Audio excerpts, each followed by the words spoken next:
For decades, he was invincible. He was John McClane walking on broken glass, Harry Stamper saving the world, but today the man who defined the word tough is facing an enemy he cannot shoot, punch, or outrun. Bruce Willis isn't just retired, he is fading, and the silence surrounding his condition has recently been broken not by tabloids, but effectively by the woman who knows him best, Demi Moore. What is happening behind the closed doors of the Willis estate? While headlines are calling it the final stage, the reality is far more complex and painful. Demi Moore has just provided an update that has left Hollywood stunned, a leak suggesting that the Bruce we knew might be gone sooner than anyone anticipated. To understand the gravity of the situation, we have to look at what was just revealed. While accepting the Career Achievement Award at the recent Hamptons International Film Festival, Demi offered a public statement on Bruce's condition saying, "You have to meet them where they are." It sounds poetic, almost peaceful, but insiders suggest a much darker reality lies beneath those words. According to sources close to the family cited by outlets like In Touch Weekly, Bruce's cognitive decline has accelerated rapidly in recent months. The heartbreaking detail, the leak that has everyone talking, is the report that during a recent visit after Demi had been away traveling, Bruce allegedly did not recognize her. While reports claim he still recognizes his current wife Emma and his children, his memory of others is fading, leaving him described as being in and out of reality. One moment he is present, the next he is lost in a fog that no one can reach into. This specific detail is critical because it marks a terrifying medical transition. When the world first learned of his diagnosis, it was aphasia, a difficulty with language. But if he is failing to recognize his closest family members, we are no longer just talking about speech. We are witnessing the brutal progression of frontotemporal dementia, FTD. Bruce is losing his history, and to understand how we got here so fast, we need to look at what the medical experts in the industry that exploited him are finally admitting. To understand the true weight of the rumors surrounding Bruce Willis, we must first navigate the terrifying medical reality that has consumed his life. When the world first heard the word aphasia in early 2022, it felt like a career-ending injury, a difficulty with speech frustrating but perhaps manageable.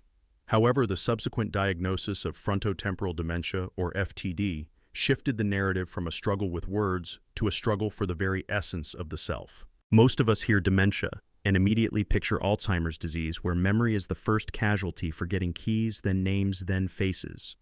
But FTD is a different, more insidious beast.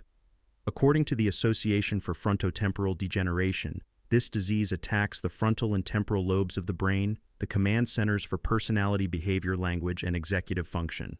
In the early stages of FTD, memory often remains surprisingly intact, which explains why Bruce could remember physical movements or navigate a set yet struggle to process the words spoken to him. The tragedy of FTD is that it doesn't just steal your past, it dismantles your present identity. It changes how you behave, how you empathize, and eventually how you perceive the world around you. The headline usage of the word rapid is not sensationalism. It is a clinical reality. FTD is the most common form of dementia for people under 60, and it moves with a brutal efficiency.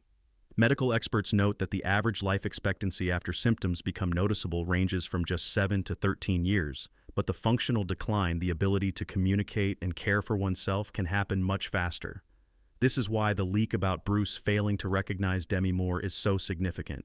It suggests the disease has migrated from the language centers to the cognitive processing centers. He isn't just losing his voice, he is losing the self. The man who could improvise the wisecracks of David Addison in Moonlighting is now trapped in a mind that is slowly disconnecting the wiring of his personality. This medical context casts a devastating light on the immediate past, specifically the years 2020 through 2022, forcing Hollywood and its audience to reckon with an uncomfortable truth. We watched the decline happen in real time, and instead of offering help, the industry mocked him.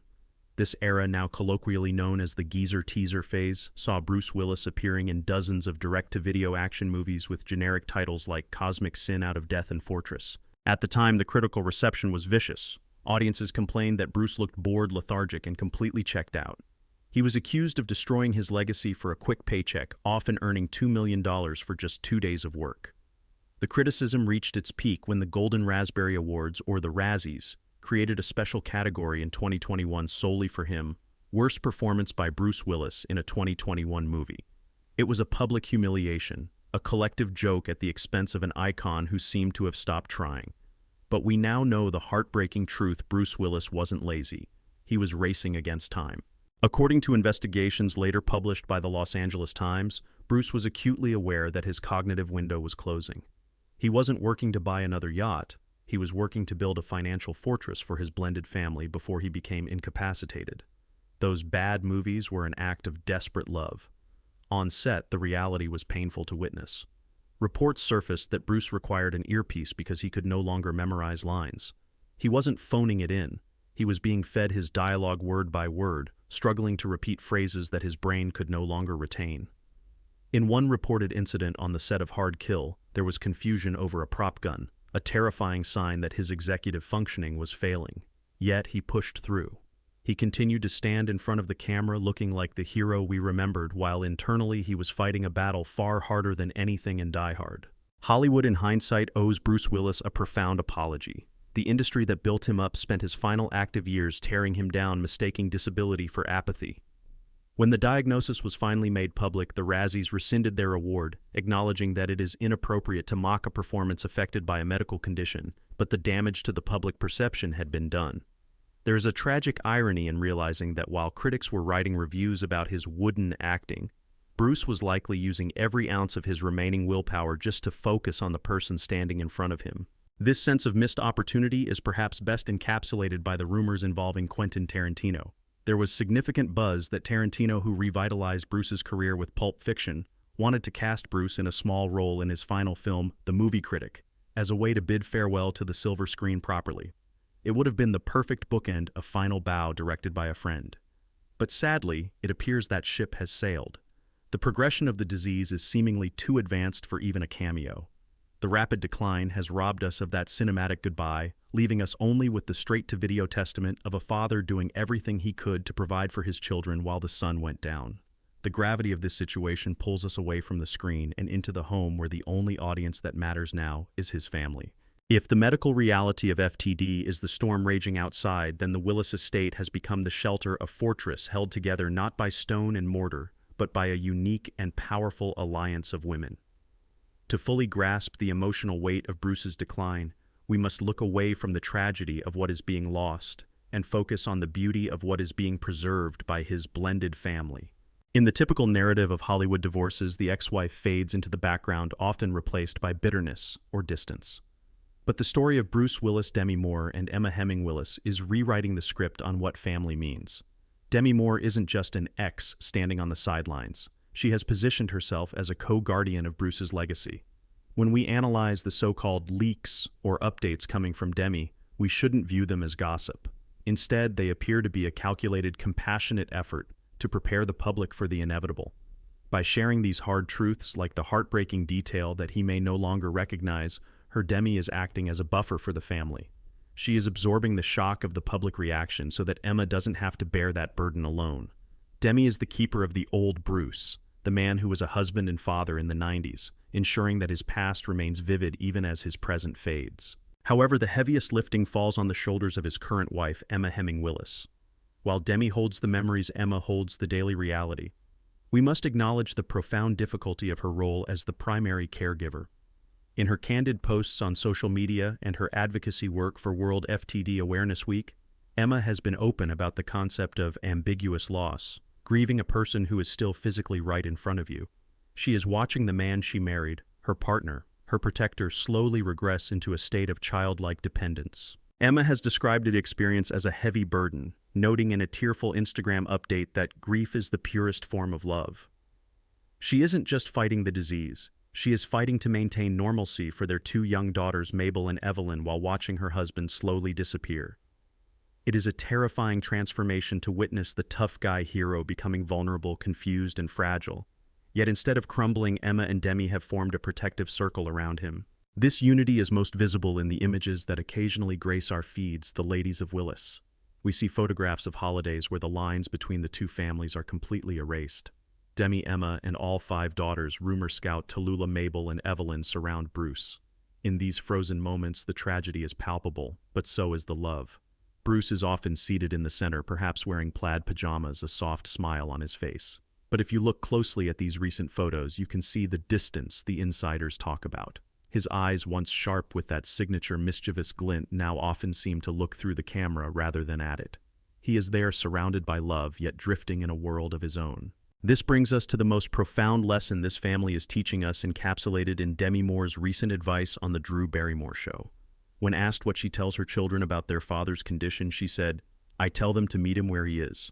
This simple sentence, "I meet him where he is the emotional core of this entire saga. It is a statement of radical acceptance.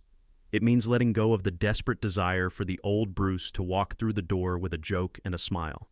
It means stopping the comparison between the movie star of yesterday and the patient of today. To meet him where he is to find value in the silence, to find connection in a touch rather than a conversation, and to love the version of Bruce Willis that exists right now in this moment, however diminished that version may be. It is an acknowledgement that while his memory may be broken, his capacity to feel love and to be loved remains the final, unbreakable thread connecting him to us. So what do we really make of Demi Moore's revelation when we strip away the sensational headlines and the tabloid buzzwords like leaked and shocking? We are left with a truth that is as bare as it is universal. This wasn't a scandal, it was a wake-up call. The news that Bruce Willis, a man whose face is etched into the global consciousness as the ultimate survivor, may no longer recognize his own family, is a stark reminder of the brutality of time and the impermanence of the mind. We spent decades applauding Bruce for saving skyscrapers, stopping asteroids, and surviving gunfights. We idolized the tough guy, the smirk, and the swagger. But perhaps his greatest role is the one he is playing right now in the quiet privacy of his home. His true legacy will not be defined by box office numbers or the Die Hard franchise. Instead, it will be defined by the incredible fortress of love that has been built around him in his final act. There is a profound, almost poetic irony in his story. The man who made a living being the hardest man in the room is ending his life embraced by the softness, patience, and tenderness of a family of women who refuse to let him go. Bruce Willis showed us how to be a hero on screen, but his family is showing us how to be heroes in real life. They are demonstrating that dignity doesn't disappear with memory. Even as the self fades, even if the day comes when he looks at Demi Moore and sees a stranger, the history they shared remains. The love remains. That is a legacy far more durable than celluloid. As we close this chapter, let this story serve as more than just celebrity news. Let it be a mirror. Frontotemporal dementia is a cruel thief, one that steals the person while leaving the body behind. If there is a lesson to be taken from the Willis family, it is the urgency of the present moment. Don't wait for the right time to tell someone you love them. Don't wait until memories begin to fray to cherish them. If you have parents, grandparents, or partners who still look at you and know your name, treat that recognition as the precious gift it is.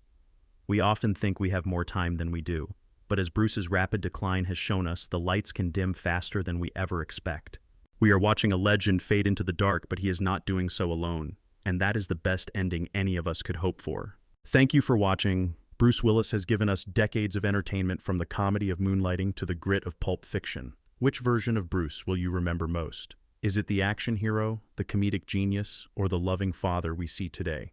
Please share your favorite memory of him in the comments below. Let's keep his legacy alive together. Take care of yourselves and hold your loved ones close.